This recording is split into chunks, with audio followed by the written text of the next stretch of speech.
Assalamualaikum warahmatullahi wabarakatuh. Innal hamdalillah nahmaduhu wa nasta'inuhu wa nastaghfiruh wa na'udzu billahi min shururi anfusina wa sayyiati a'malina. Man yahdihillahu fala mudilla lahu wa man yudlil fala hadiya lahu. أشهد أن لا إله إلا الله وحده لا شريك له وأشهد أن محمدا عبده ورسوله يا أيها الذين آمنوا اتقوا الله حق تقاته ولا تموتن إلا وأنتم مسلمون يا أيها الناس اتقوا ربكم الذي خلقكم من نفس واحدة وخلق منها زوجها وبث منهما رجالا كثيرا ونساء واتقوا الله الذي تساءلون به والأرحام إن الله كان عليكم رقيبا يا أيها الذين آمنوا اتقوا الله وقولوا قولا سديدا يصلح لكم أعمالكم ويغفر لكم ذنوبكم ومن يطع الله ورسوله فقد فاز فوزا عظيما أما بعد فإن أصدق الحديث كتاب الله وخير الهدى هدى محمد صلى الله عليه وعلى آله وسلم وشر الأمور محدثاتها فإن كل محدثة بدعة وكل بدعة ضلالة وكل ضلالة في النار. Para ibu, kaum muslimin dan kaum muslimat, para ustaz dan para ustazah, para santriwati Ponpes Salman Al-Farisi yang terletak di Desa Gayam, Kecamatan Bura, Kabupaten Kediri.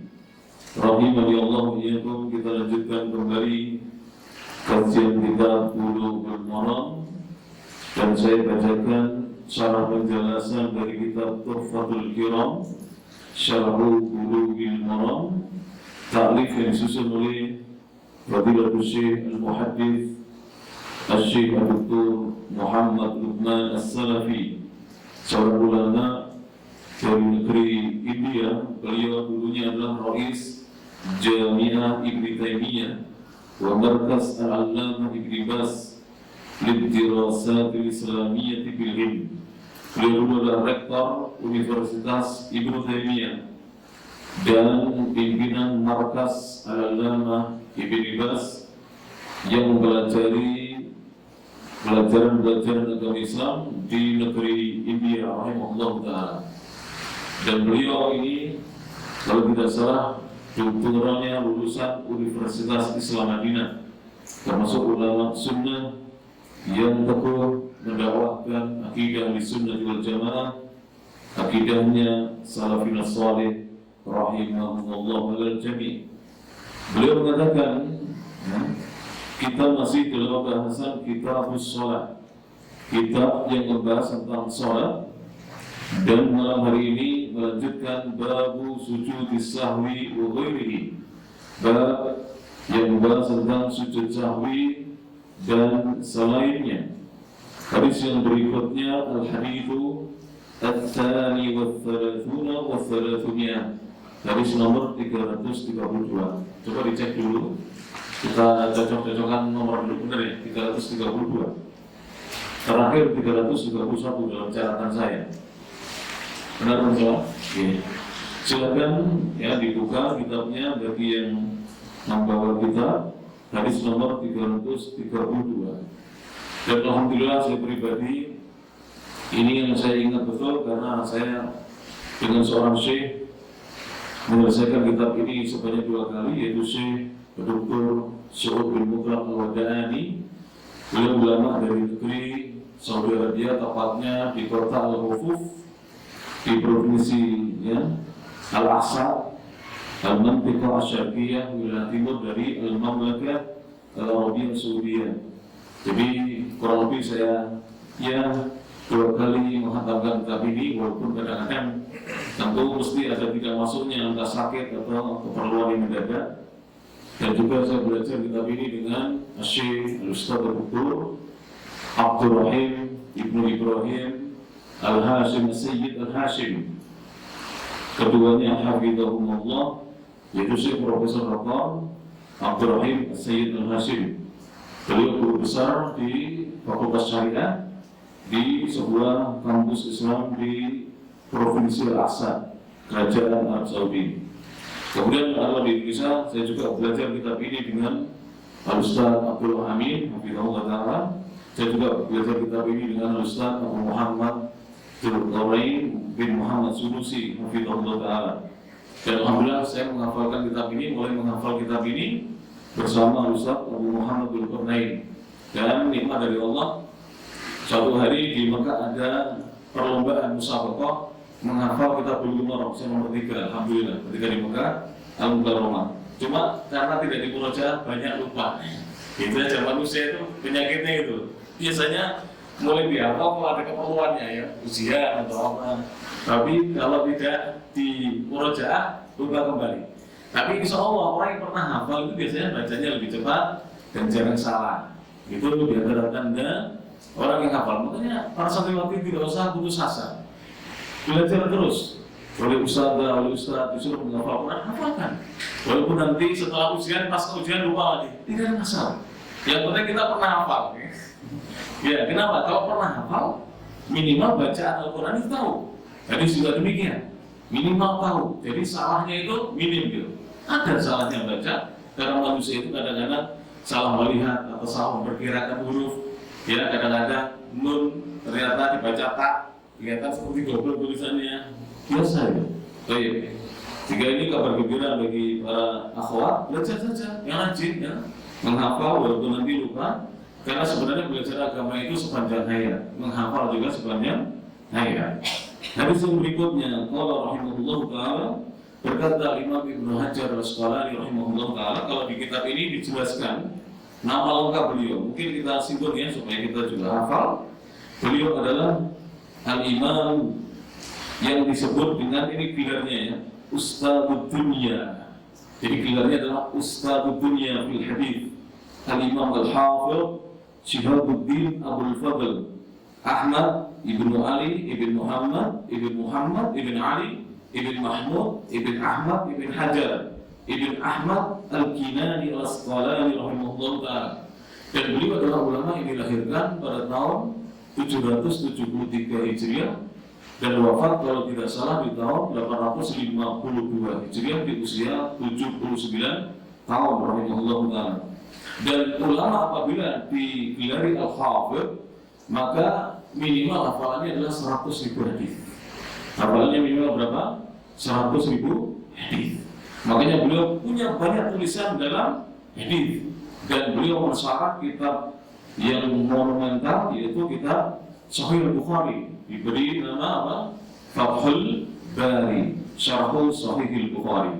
Beliau rahimahullah taala berkata, wa Nabi Hurairah radhiyallahu anhu qala, sajadna ma'a Rasulillah sallallahu alaihi wasallam. Dari Abu Hurairah radhiyallahu anhu beliau berkata, sajadna, kami pernah bersujud ma'a Rasulillah sallallahu alaihi wasallam, bersama Rasulullah sallallahu alaihi wasallam. Fi, yaitu ketika beliau membaca ya, baca apa surat Idzas Sama'u Syaqqat. Ketika beliau membaca surat Idzas Sama'u Syaqqat, ketika langit terbelah. Dan juga yang membaca ayat wa Iqra bismi rabbikal ladzi khalaq. Bacalah Muhammad bismi rabbika, dengan menyebut nama Rabbmu alladzi khalaq, yang telah menciptakan semua yang ada. Hadis rawahu Muslim. Hadis ini diriwayatkan oleh Imam Muslim. Di dalam hadis ini pelajaran yang bisa dipetik adalah mustafadu minal hadis.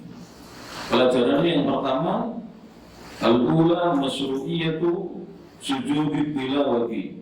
Disyariatkannya untuk bersujud tilawah. Jadi disyariatkan bagi kita untuk sujud tilawah. Liman sami'a, bagi seorang yang mendengar bacaan surat al-insyiqaq, surat al-insyiqaq wal 'alaq. Dan kalau tidak salah nanti dicek kembali surat al-insyiqaq itu ayatnya ada 25 ayat. Al-Alaq kalau tidak salah ayatnya ada 19 ayat. Jadi apabila kita membaca surah Al-Insyiqaq dan juga surat Al-Alaq, maka disyariatkan bagi kita untuk sujud tilawah. Sujud tilawah artinya sujud karena ada bacaan ayat sajdah. Ya. Jadi ada bacaan ayat apa? Sajdah. Kemudian pelajaran yang berikutnya faidatun, beliau di sini menyebutkan faidah. Faidah yang pertama, al-faidatul ula, inna sesungguhnya ada as-sajdati fil Qur'anil Karim. Ini bisa ditulis, ini penting ini. Sesungguhnya bilangan ayat sajdah yang ada di dalam Al-Quran yang mulia jumlahnya adalah 15 sajdatan. Ada 15 sajdah, ayat sajdah. Ada berapa? 15. Wakila dan ada yang mengatakan arba'a asyrata, 14 ayat sajdah. Sehingga ini perbedaan pendapat di kalangan ulama. Kalau Syekh Dr. Muhammad Luqman As-Salafi menguatkan jumlahnya 15. Sebagian guru kami dari Saudi Arabia menguatkan jumlahnya 14. Ini berdasarkan hadis-hadis yang sahih dan hasan. Jadi ulama menetapkan ayat sajdah yang kita disyariatkan untuk bersujud ada 15 atau 14 ayat yang kita disyariatkan untuk bersujud. Kemudian faedah yang kedua, ya, ats-tsaniyah ada mustirati at-taharati. Tidak dipersyaratkan untuk suci keadaan orang yang bersujud. Disujud tilawati untuk sujud tilawah. Jadi sujud tilawah itu tidak dipersyaratkan apa? Suci keadaannya. Tapi kalau sedang sholat ya jelas suci ya. Kalau sedang sholat. Tapi kalau tidak sedang sholat tidak dipersyaratkan apa? Suci. Keadaannya tidak dipersyaratkan suci. Walaupun nanti kalau kita bahas lebih lanjut, seorang yang membaca Al-Quran hendaknya dalam keadaan apa? Suci. Tetapi terkadang penghafal Quran itu harus memurojaah walaupun dalam keadaan tidak punya wudu. Penghafal Quran, ya, harus murojaah dan harus membaca dia walaupun dia dalam keadaan tidak sedang punya wudu. Tapi kalau melewati ayat ini disyariatkan untuk apa? Bersujud. Walaupun dia tidak punya wudu, walaupun tidak dalam keadaan suci. Jelas ini? Baik. Tapi kalau di dalam sholat ya tentunya kita dalam keadaan suci, kalau kita sedang apa? Sholat. Tapi menurut para ulama ahlul hadis tidak dipersyaratkan untuk sujud tilawah harus ada taharah atau punya wudu. Kalau bahasa kita kan punya wudu ya. Kemudian hadis yang berikutnya al-haditsu. Jadi saya memilih sarah kitab Urusot apa Bulughul Maram ini Tuhfatul Kiram karena ini sarah ringkas yang enak dipahami.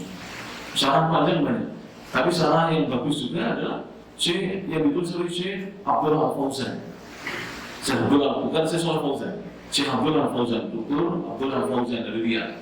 Itu biasanya dipakai oleh satu bulan kalau ngajar dari ini, ngajar di akhir minggu. Beliau pakai Syekh Abdul Al-Fauzan. Itu sarahnya lebih detail, tetapi ya kalau untuk masyarakat itu yang bagus ini dulu, selesaikan sarah ini dulu, ringkas, mudah dipahami. Baik. Kemudian hadis yang berikutnya, al-haditsu ats-tsalitsu wa tsalatsuna wa tsalatsumiyah. Hadis yang ke-333. Kalau di Saudi Arabia ini seingat saya ya, ini dipelajari di SMP Bulughul Maram. Di anak saya Abdullah dulu yang pertama ketika sekolah SMP di Saudi belajarnya Bulughul Maram dan suruh menghafal Bulughul Maram ini.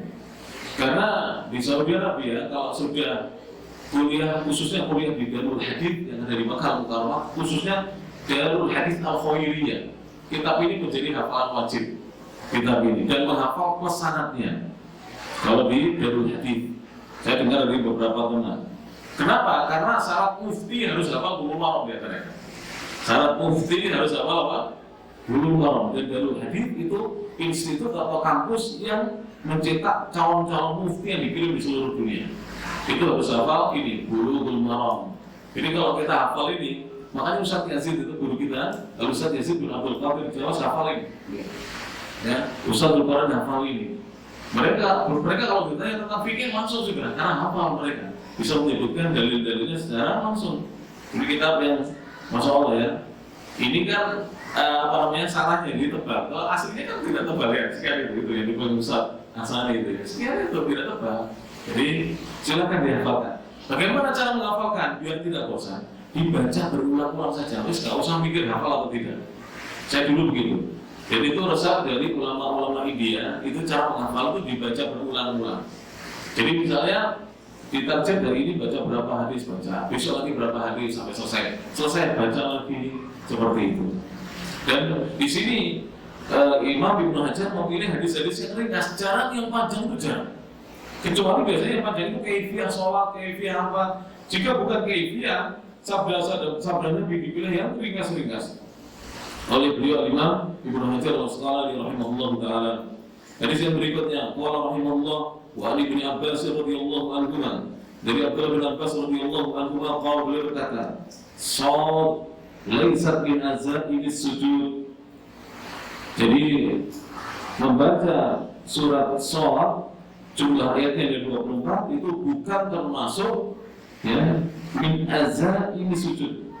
Surat yang mengharuskan untuk bersujud. Min azaimi sujud. Jadi apa yang dimaksud min azaimi sujud? Dijelaskan di sini. Laisa min azaimi sujud, berkata Syekh Dr.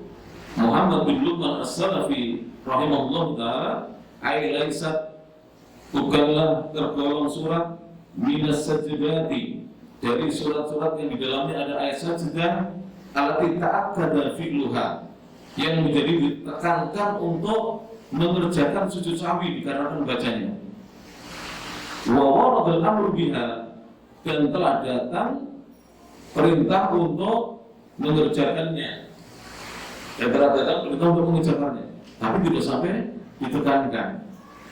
Namun ya, di sini perawi hadis mengatakan, yaitu Abdullah bin Abbas, wa qad ra'aitu Rasulullah sallallahu alaihi wasallam, dan sungguh aku pernah melihat Rasulullah sallallahu alaihi wasallam yasjudu fiha. Beliau bersujud dikarenakan membaca surat Shad. Surat Shad itu dulu saya jumlah ayatnya 88 bukan 24, 88 surat Shad. Kalau tidak salah itu nanti dicek baru ya. Jadi ini termasuk surat yang Rasulullah pernah bersujud tapi tidak terlalu ditekankan. Jadi bukan min azaim itu hal-hal yang wajib, yang azimah, ya, yang sangat ditekankan. Bukan rawahu al-Bukhari, tapi Rasulullah pernah bersujud ketika membacanya. Apa pelajaran yang bisa dipetik dari hadis yang ke-333 tersebut? Ma yustafadu minal hadis al-faidatul ula, faedah yang pertama, pelajaran yang pertama, masyru'iyatu, disyariatkannya sujud tilawati, sujud tilawah liman qara'a, bagi yang membaca surat Shad. Kemudian kedua, pelajaran kedua, jadi disyariatkan tapi tidak sampai ditekankan. Al-thaniyah, pelajaran kedua, al-masmunatu ba'duha, hal-hal yang disunahkan, ba'duha sebagiannya, akadu, itu lebih ditekankan atau lebih dikuatkan atau lebih kuat min ba'din, di sebagian dibandingkan sebagian sunnah yang lain. Jadi sunnah itu, nah ini saya jelaskan dulu. Sunnah itu yang paling rendah mustahab namanya.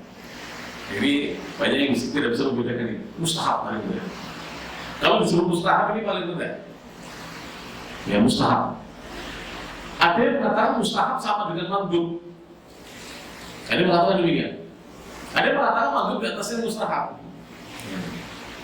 Mustahab itu artinya disukai, dicintai untuk dikerjakan, dianjurkan. Mandub disunahkan. Dan nanti ada yang mengatakan mustahab dengan mandub sama, ada yang mengatakan mandub di atasnya. Berarti kalau mandub di atasnya, dia disebut sunnah saja, sunnah saja.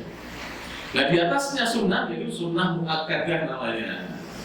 Berarti kalau mandub ghairu muakkadah.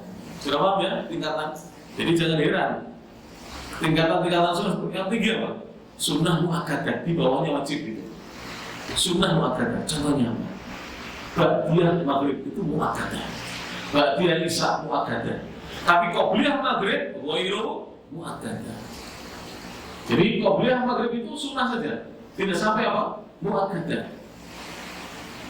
Dari mana kita bisa? Dari pendapat ulama ketika ulama mau jampul ahadits atau jampul adillah, mengumpulkan, menghimpun dalil-dalil, tersimpulkan bahwa ba'diyah, sholat sunnah ba'diyah maghrib itu sunnah muakkadah, sunnah yang sangat ditekankan. Kenapa? Karena dijamin surga, ada hadis-hadisnya. Siapa yang mengerjakan 10 rakaat atau 12 rakaat rawatib itu sunnah-sunnah yang mengiringi sholat 5 waktu, 2 rakaat sebelum subuh, 2 rakaat sebelum zuhur, 2 rakaat setelahnya, 2 rakaat setelah maghrib, 2 rakaat setelah isya, 10 atau 12, kalau 12, 4 rakaat sebelum zuhur, maka dia dijamin surga. Kalau dia muwadzabah, merutinkan, maka dia dijamin surga. Ini menunjukkan muakkadahnya. Ya. Tapi kalau sebelum maghrib berapa? 2 rakaat. Sebelum asar berapa rakaat? 4 rakaat. Ada disebutkan dulu setelah kita bahas ya. Rahimallahu, dalilnya rahimallahu ada di dulu orang. Rahimallahu, Allah merahmati, menyayangi. Ya. Rahimallahu man sholat arba'at qabla asri. Orang yang sholat 4 rakaat sebelum apa? Asar. Tapi ini bukan muakkadah. Namanya apa? Ghairu, berarti sunnah biasa. Sunnah biasa. Berjamaah yang rahmati Allah Subhanahu wa ta'ala. Baik. Nanti insyaallah ya akan datang penjelasan-penjelasan yang seperti itu. Jadi pelajaran yang kedua, sunnah-sunnah itu sebagiannya lebih kuat dibandingkan sebagian yang lain. Kalau kuat namanya apa? Muakkadah. Muakkadah artinya dikuatkan, lebih ditekankan. Itu namanya muakkadah. Jadi sunnah tersebut lebih dikuatkan atau ditekankan dibandingkan sunnah-sunnah yang lainnya. Kemudian hadis yang berikutnya, hadis yang barusan kita baca, rawahu Al-Bukhari, diriwayatkan oleh Imam Al-Bukhari rahimahullah taala. Hadis yang berikutnya al-hadits ar-rabi'u wa 30 wa 300. Hadis yang ke-334. Wa anhu, dan dari Ibnu Abbas. Jadi kalau disebut wa anhu dan darinya, lihat hadis yang sebelumnya. Diriwayatkan siapa? Kalau sebelumnya Ibnu Abbas, maka dan dari Ibnu Abbas radhiyallahu anhu, karena Nabi sallallahu alaihi wasallam beliau menyatakan bahwasanya Nabi sallallahu alaihi wasallam sajada, Nabi bersujud ya bin najmi, dengan ketika membaca surat An-Najmi. Jadi disebabkan membaca surat An-Najm. Rawahu Al-Bukhari, diriwayatkan oleh Imam Al-Bukhari. Jadi Nabi sallallahu alaihi wasallam bersujud tatkala beliau membaca surat An-Najm. Pelajaran apa yang bisa dipetik dari hadis tersebut? Maistafadu minal hadits, al-faidatul ula, pelajaran yang pertama, masyru'iyatu sujudi tilawati, disyariatkan untuk membaca disyariatkan untuk bersujud tilawah fi suratin najm, ketika membaca surat An-Najm. Al-thaniyah, pelajaran yang kedua, ar-raddu ala man za'ama, bantahan atas orang yang menyangka annahu la sujuda, bahwasanya tidak ada sujud litilawati, untuk tilawah fil mufassal, pada surat-surat yang digolongkan al-mufassal. Dengan tulisnya al-mufassal adalah dimulai sejak surat Qaf sampai akhir mushaf. Dimulai dari surat Qaf sampai akhir mushaf, berarti sampai surat An-Nas. Itu namanya al-mufassal. Jadi al-mufassal dimulai dari surat Qaf sampai akhir mushaf, berarti sampai An-Nas. Di atas yang mufassal namanya at-tiwal. At-tiwal surat-surat yang panjang. Al-mufassal yang banyak apa? Yang banyak berhenti karena itu sebagai tanda ayat berikutnya. Adapun yang at-tiwal yang panjang, at-tiwal saya sebutkan satu, surat-surat yang panjang Al-Baqarah. Kemudian yang kedua apa? Ali Imran. Yang pertama Al-Baqarah, dua Ali Imran. Ketiga An-Nisa. Keempat Al-Maidah. Kelima Al-An'am. Ketujuh Al-A'raf. Kedelapan berapa itu?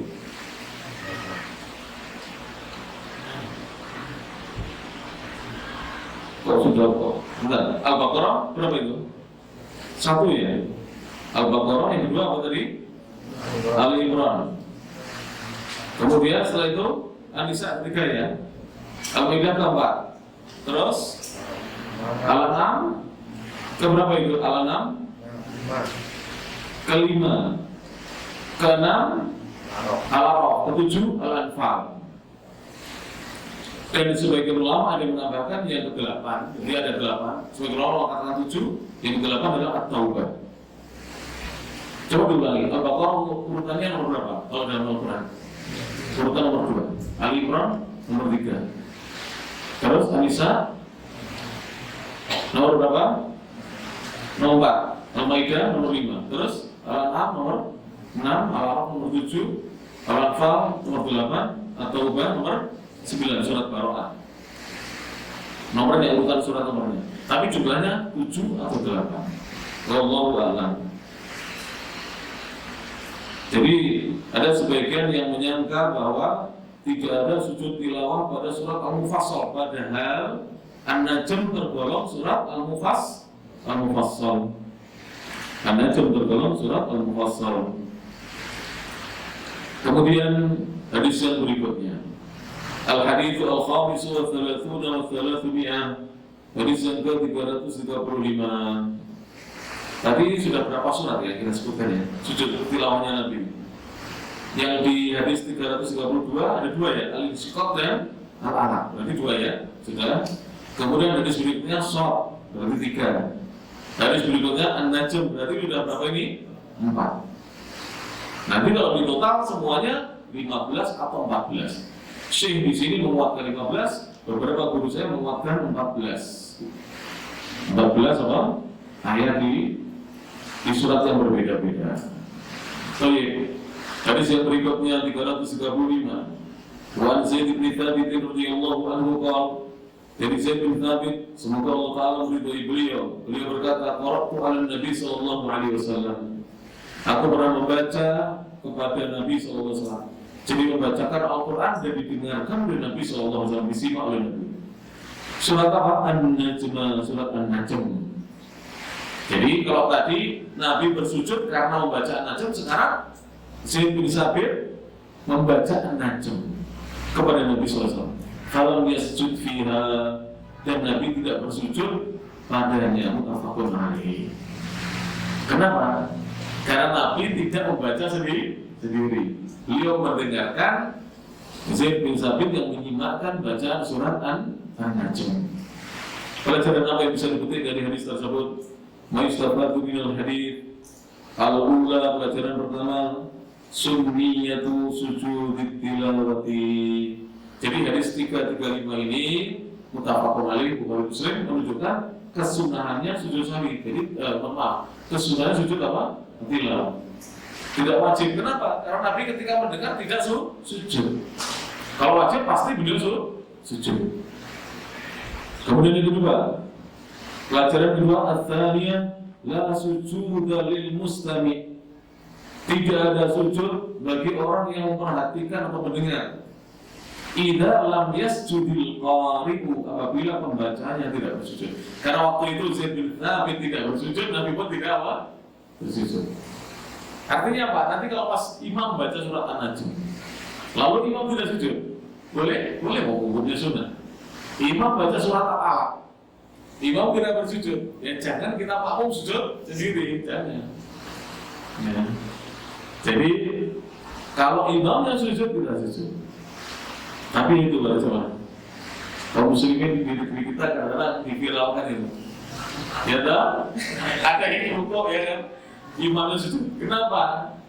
Karena ketika imam sujud tilawah, mereka tidak tahu kalau itu sujud tilawah. Mereka rukuk dan bingung menengok temannya pada sujud.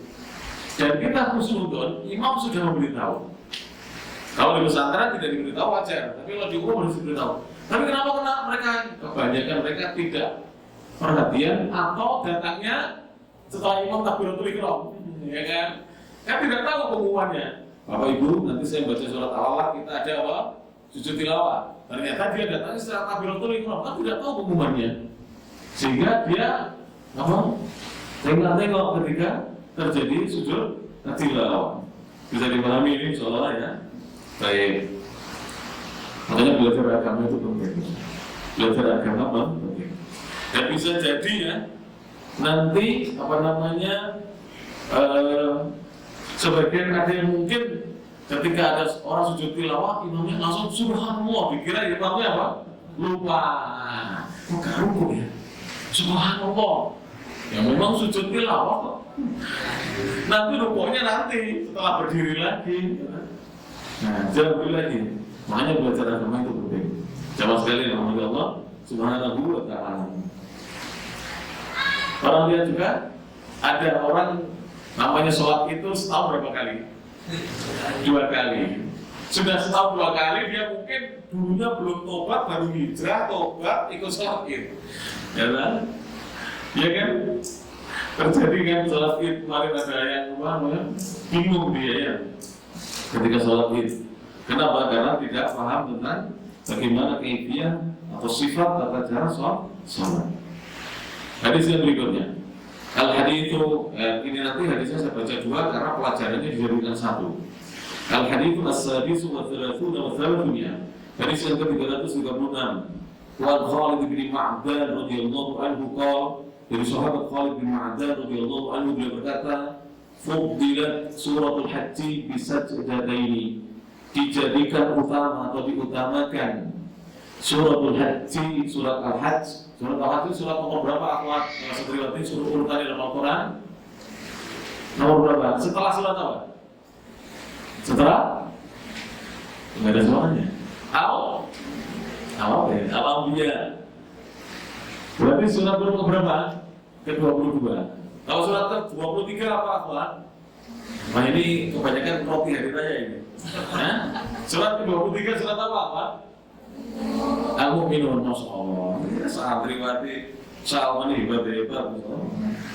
Dihafalkan ya, yang belum hafal urutan surat-surat setiap hari menghafalkan 5. Fatihah ya, Al-Baqarah, Al-Imran, An-Nisa, Al-Maidah. Nanti besok Al-An'am, Al-A'raf, Al-Anfal, At-Taubah, kemudian Yunus. Besoknya lagi Hud, Yusuf, ya, Ar-Ra'd, kemudian apa? Ibrahim, Al-Hijr. Besoknya lagi An-Nahl, Al-Isra, Al-Kahfi, Maryam, Toha. Terus dihafalkan. Besoknya lagi Al-Anbiya, Toha, Al-Mu'minun, An-Nur, Al-Furqan. Dan seterusnya dihafalkan. Insyaallah hafal nanti. Kapan-kapan saya tes. Tesnya dadakan, tidak ada pemberitahuan. Sampai sekarang itu lucu. Ujian, Ustaz jangan ujian dulu, belum diberitahu. Ujian itu kalau mendadak bisa berarti hebat. Kalau persiapan namanya sistem kebut semalam, SKS itu namanya. Jadi besok ujian, sekarang mau hafal. Setelah ujian, insya Allah dijamin. Dijamin apa? Lupa. Diberi waktunya malah tanya kisi-kisinya. Ya, benar Ustaz. Ya Allah sampai ternyata. Santri di mana sampai. Dan detail tanya kisi-kisinya. Ustaz yang ini keluar apa tidak? Iya, ini santri zaman sekarang. Ya Allah. Tapi Ustaz harus sabar Ustaz.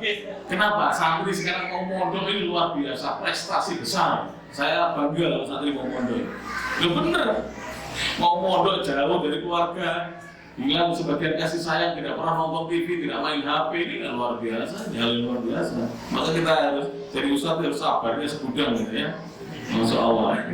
Ustaz zaman sekarang dulu dipukul loh Pak. Zaman kami nggak hafal itu, kalau nggak dipukul nggak bisa naik kelas tuh. Kita ngalami itu.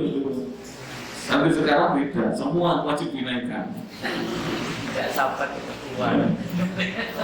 Fadilat diutamakan suratul Hajj, surat Al-Hajj, surat nomor urut 22 dari Al-Quran bisa jadatai disebabkan adanya 2 ayat sajadah.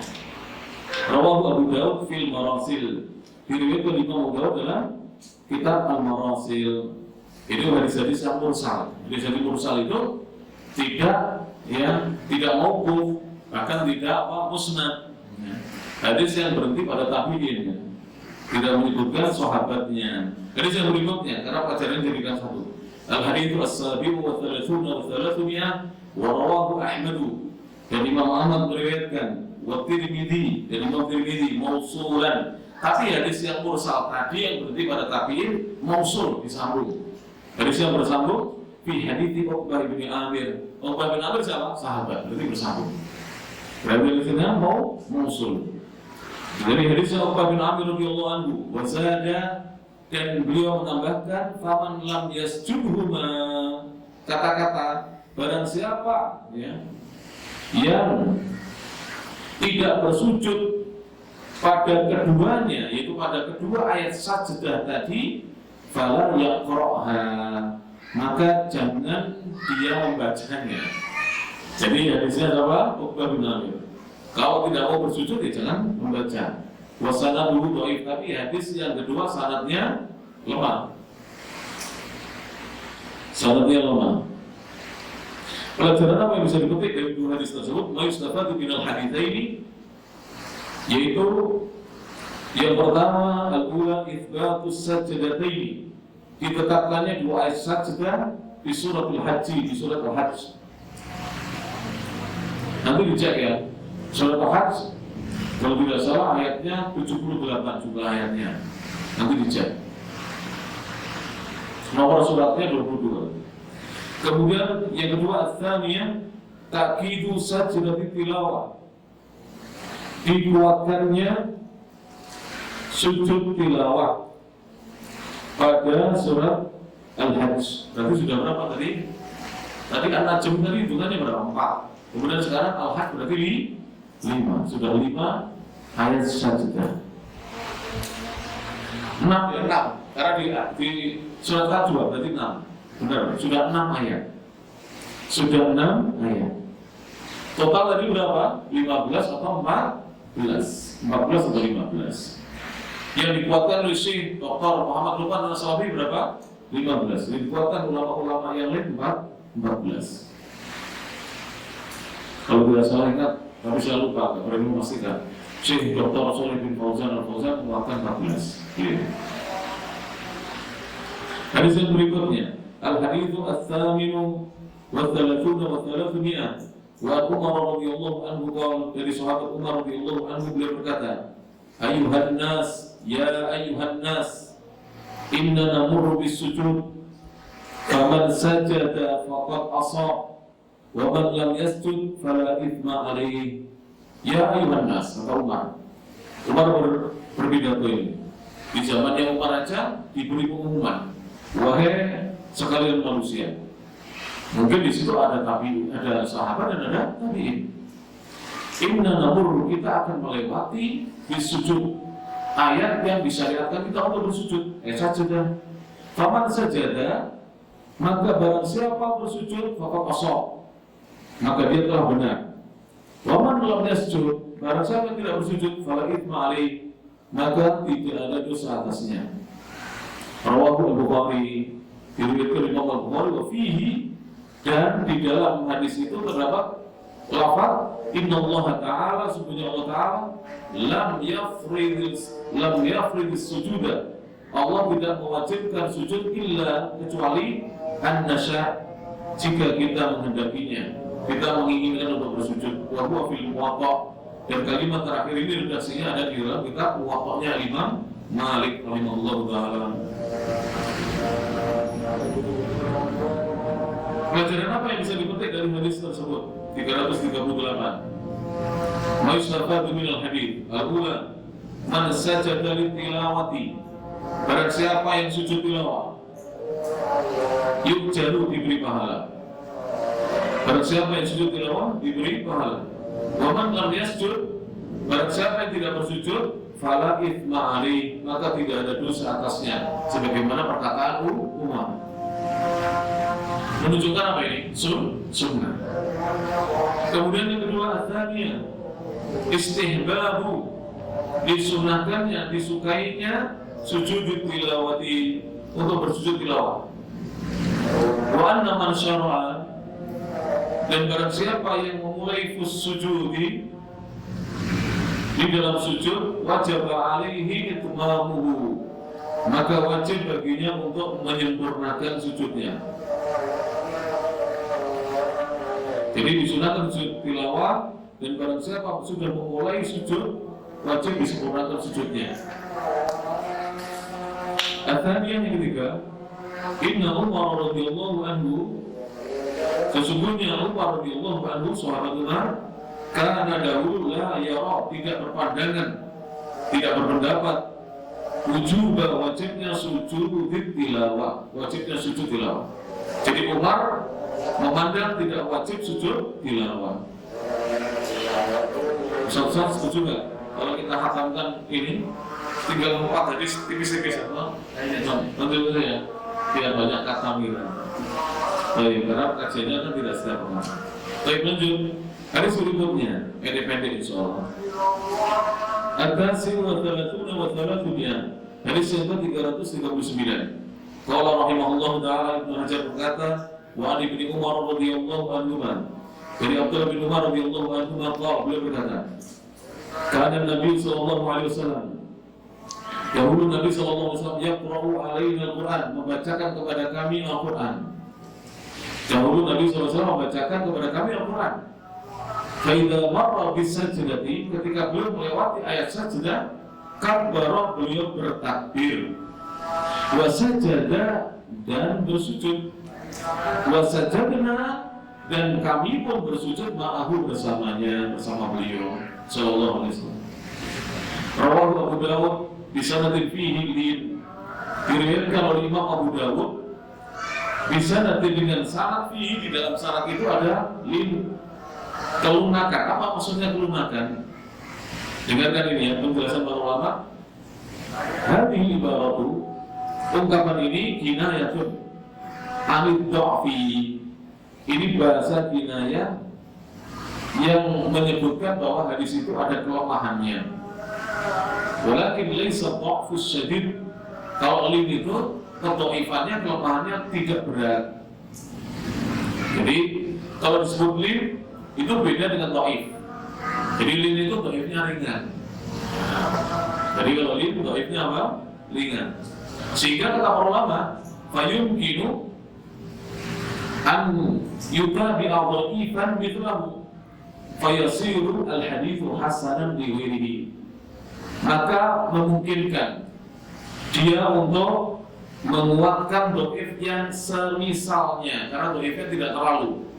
Maka jadilah hadis yang asalnya dhaif itu, kalau dhaifnya tidak berat, menjadi hasan li ghairihi. Pernah dengar hasan li ghairihi? Gitu. Jadi hadis itu tertiga Pak Jawa. Sahih li ghairihi. Jadi sahih dibagi dua. Sahih li ghairihi di bawahnya, sahih li dzatihi yang pertama. Yang kedua sahih li ghairihi. Sudah ya, dua. Kemudian yang ketiga hasan li dzatihi, hasan li ghairihi. Bagaimana penjelasannya? Asalnya kan hadis, kalau menurut ulama hadis dibagi tiga. Sahih, ya, hasan, dhaif. Kalau Imam Ahmad tidak, sahih dan dhaif. Itu sahih dan dhaif. Tapi ulama yang lain sahih, hasan, dhaif.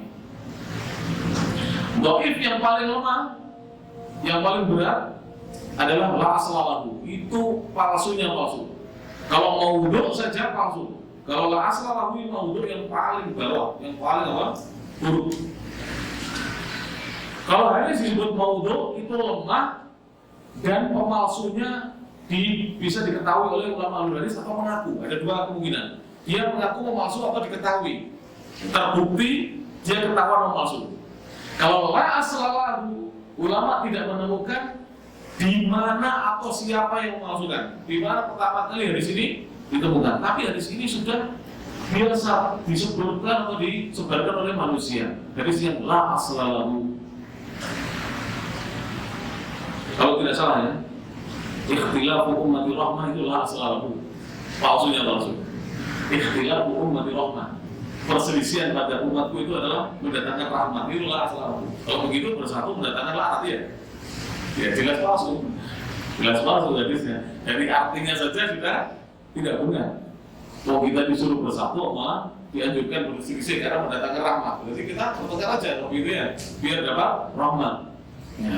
Itu kalau tidak salah la aslalahu. Jadi tidak ada asalnya. Dhaif yang terlalu. Nah, tadi saya jelaskan ya, sahih ada dua. Yang tertinggi lidzati, sahih lidzati, yang kedua sahih li ghairihi. Sahih li ghairihi itu asalnya hasan. Hasan bertemu hasan naik menjadi sahih li ghairihi. Jelas ya? Hasan bertemu hasan. Lah, hasan Li ini asalnya doif, tapi doifnya tadi yang lin tadi, yang ada kelemahannya atau kelunakannya, tapi doifnya tidak berat. Ketemu doif yang tidak berat menjadi apa? Hasan li ini. Contohnya apa? Hadis Hasan li ini yang asalnya doif. Kalau beli ini mari betul beli muslim. Harus hafal ini. Jadi menghafal sehal berarti itu hafal hadis doif. Kita tidak hafal, makanya dihapusi orang tidak tahu. Kalau ulama Imam Ahmad tuh hadis semua dihafal, mau yang sahih, hasan, doif, palsu dihafal semua. Jadi kalau ada orang membawakan hadis palsu itu palsu, Imam Ahmad mengatakan itu komputer kalah. Ya Imam ini hadis ini beratnya apa? Hadis ini begini. Ini doif ada perawi ini palsu karena dia mengaku memalsukan, ini ditemukan memalsukan. Imam Ahmad, komputer sekarang kalah canggih. Dengan Imam Ahmad bin Hanbal rahimahullah. Bagaimana tidak hebat? Hadisnya yang dihafal Imam Ahmad kata sebagai ulama 1 juta hadis. Hafidhu alfi hadis Rasulullah SAW. Sebagai ulama kata 750.000 hadis. Jadi Imam Ahmad adalah penghafal hadis yang paling banyak. Nomor 2 Bukhari 300.000 sampai 600.000 hadis. Imam Bukhari. Yang lainnya 300.000, 200.000, 100.000. Imam Ahmad sampai 1 juta hadis. Subhanallah. Subhanallah, masya Allah. Hafalannya, hafalannya ulama kita tidak ada apa-apa yang berjalan. Karena Allah Subhanahu Wa Taala. Jadi hadis talabul ilmi fardhatun 'ala kulli muslim asalnya dhaif tapi jadi hasan li ghairihi. Itu contoh saja. Dan kita tidak membahas di situ ya. Baik, pelajaran apa yang bisa dipetik? Mustafadu minal hadis dari hadis yang ke-339 al-ula mas'uliyatut takbiri. Disyariatkan bertakbir di sujud tilawah ketika bersujud tilawah. Katanya al-mustami'u yasjudu. Orang yang mendengarkan bacaan ayat tilawah bersujud. Kapan bersujud? Idza manakala atau ketika sajadul qari pembacanya bersujud. Jadi kalau imam yang membaca ayat itu tidak bersujud, ya kita jangan bersujud sendiri. Hadis berikutnya al-haditsu al-arba'una wa 340. Qala rahimahullahu ta'ala wa an Abi Bakrah radhiyallahu anhu. Dari Abi Bakrah radhiyallahu anhu anna Nabi sallallahu alaihi wasallam, sesungguhnya Nabi sallallahu alaihi wasallam karena dahulu idza ja'ahu khabarun, apabila datang kepada beliau berita yasuruhu yang menggembirakan beliau, yang menyenangkan beliau, kharra beliau menyungkurkan badan beliau sajidan seraya bersujud lillahi kepada Allah. Jadi menyungkurkan badannya bersujud beliau sallallahu alaihi wasallam. Rawahul khamsah. Dari sini diriwayatkan Imam 5 illa An-Nasa'i. Ada tahu Imam 5? Imam 5 siapa saja? Sudah pernah saya sampaikan ya. Imam 5 itu Imam Ahlus Sunan 4 ditambah 1. Ahlus Sunan siapa? Abu Dawud, At-Tirmidzi, An-Nasa'i, Ibnu Majah, tambah Ahmad. Itu Imam 5. Kalau Imam 6 siapa? Ahmad keluarkan 4 disebut lagi. Abu Dawud, At-Tirmidzi, An-Nasa'i, Ibnu Majah didepankan tambahnya di depannya tambahkan Al-Bukhari dan Muslim. Kalau 7 Ahmad di depan sini. Ahmad, Bukhari, Muslim, Abu Dawud, At-Tirmidzi, An-Nasa'i, Ibnu Majah. Itu harus hafal ya. Istilah-istilah dari para ulama. Kecuali Imam An-Nasa'i. Berarti Imam 5 kecuali An-Nasa'i berarti siapa? Ahmad, Abu Dawud, At-Tirmidzi, Ibnu Majah. An-Nasa'i tidak disebut. Jadi, apa pelajaran yang bisa diambil? Mustafadu minal hadis. Al-ula yang pertama, istihbabu disunahkan, disukai sajdatus syukri, sujud syukur. Inda tajaddudi ketika berulang-ulang mendapatkan nikmatan dan maaf. Inda tajaddudi nikmatin. Ketika nikmat itu berulang-ulang didapatkan. Awil difai atau tertolak dari dirinya nikmatin, tertolak dari dirinya musibah dan bencana. Nikmat itu musibah dan bencana. Lawannya ni'mah. Kalau ni'mah kenikmatan, kalau ni'mah musibah dan bencana. Jadi sekarang kita bukan sujud tilawah ya, sujud apa namanya? Syukur. Karena beliau mendengarkan berita yang menyenangkan hati beliau bersujud. Namanya sujud apa? Syukur. At-tsaniyah, pelajaran kedua, adamu istirati thaharati. Tidak dipersyaratkan untuk bersuci lisan sudah disukri ketika bersujud syukur. Jadi sujud syukur walaupun tidak suci silakan bersujud. Misalnya para ustaz, ya, atau bapak-bapak mendengar istrinya melahirkan normal selamat atau melahirkanlah sudah. Alhamdulillah ibunya sehat, anaknya sehat, maka mendengar berita itu langsung apa? Sujud syukur. Kakek mendengar cucunya lahir, sujud syukur tanpa harus berwudu lebih dahulu. Hadis yang berikutnya, Al-Hadi wal Arba'un wa Thalathumiyah wa an Abdurrahman bin Auf radhiyallahu anhu qala. Dari sahabat Abdurrahman bin Auf radhiyallahu anhu beliau berkata, sajadan Nabi sallallahu alaihi wasallam, Nabi sallallahu alaihi wasallam bersujud, fa aqala as-sujud, maka beliau memanjangkan as-sujud. Tsumma rafa'a ra'sahu, kemudian beliau mengangkat kepalanya setelah panjang sujudnya. Faqala, lalu beliau berkata, beliau bersabda, Inna Jibril alaihissalam, sungguhnya Jibril alaihissalam atani tadi datang menemuiku. Fabasyarani, lalu Jibril memberikan kabar gembira kepadaku. Fasajadtu lillahi syukra, maka aku bersujud kepada Allah bersyukur. Syukur, jadi sujud syukur. Rawahu Ahmad wa sahhahahu al-Hakim. Diriwayatkan Imam Ahmad dan disahihkan oleh Imam Al-Hakim. Pelajaran ini bisa dipetik, Mustafadu bin al-Hadith, istihbabu sajdati syukri, disunahkan untuk bersujud syukur kama marra sebagaimana telah berlalu. Jadi ketika Jibril datang menemui Nabi Muhammad SAW mengabarkan kabar gembira kepada beliau, tidak disebutkan apa bentuk kabar gembiranya, Nabi pun bersujud sebagai bentuk syukur kepada Allah Subhanahu wa Ta'ala.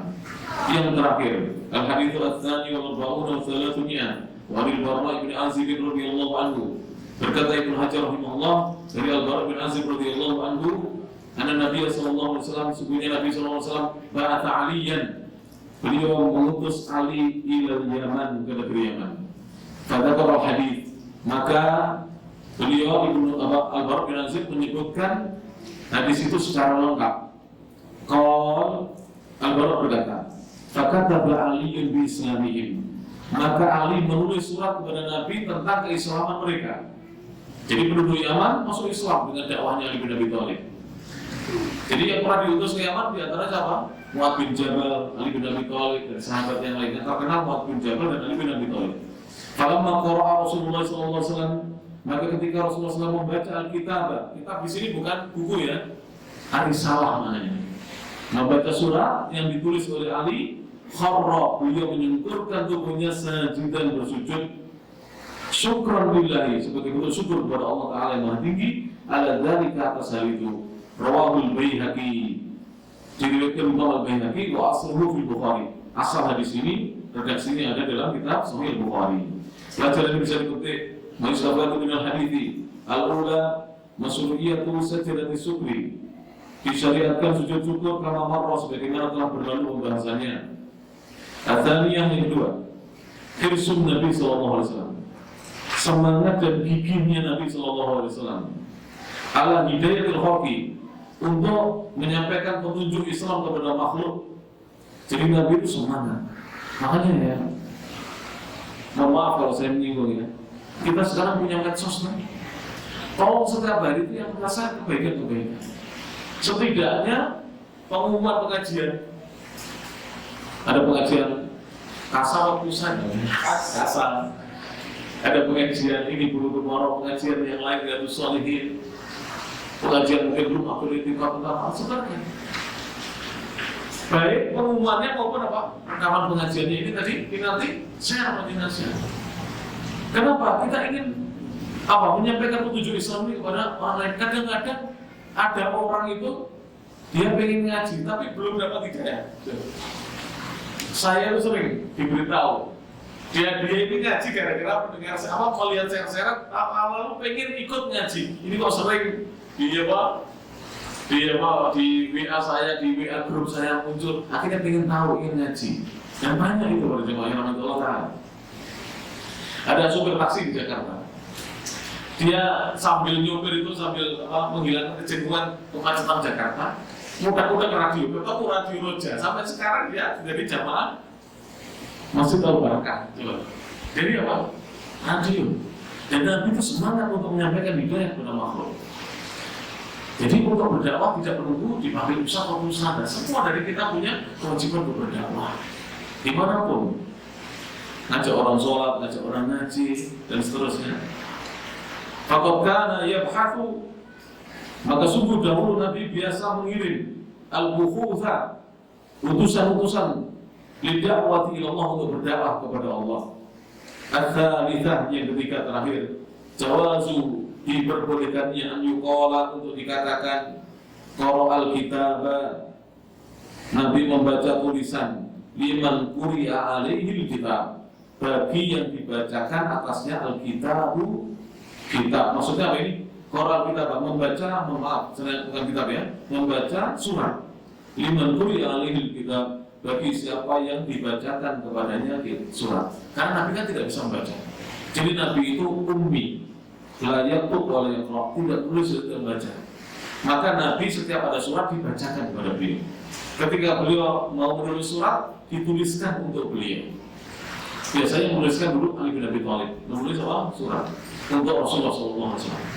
Jadi walaupun seorang itu tidak membaca secara langsung, contohnya Syekh bin Baz, beliau itu tidak membaca, beliau buta, tetapi dibacakan untuk beliau. Maka sama dengan orang yang dibacakan, sama dengan membaca. Jadi boleh dikatakan seorang membaca walaupun dia dibacakan. Jelas ini berjemaah yang alhamdulillah. Demikian bisa disampaikan. Mohon maaf atas segala kekurangannya, khususnya hari ini. Mohon maaf kalau agak panjang ya kajiannya. Dan kita libur panjang kan, ini seperti di rapel ya. Berapa hadis ini? 1, 2, 3, 4, 5, 6, 7, 8, 9, 10, 11 hadis. Alhamdulillah. 11 berarti Pak sudah witir ya. Sunnah. Innallaha witrun yuhibbul witra. Sesungguhnya Allah itu zat yang asa, menyukai segala sesuatu yang ganjil. Wallahu a'lam bishawab. Nasrun min Allah wa fathun qarib. Bila taufiqul hidayah wa ridha wal inayah. Fastabiqul khairat, ihdinas siratal mustaqim. Nurul qalbi wa ma yasturun. Al-hibbu liman ittaqa wallahu muwaffiq ila aqwamit thariq. Subhanallahumma bihamdik, asyhadu an la ilaha illa anta, astaghfiruka wa atubu ilaik. Wa akhiru da'wana alhamdulillahi rabbil alamin. Assalamualaikum warahmatullahi wabarakatuh.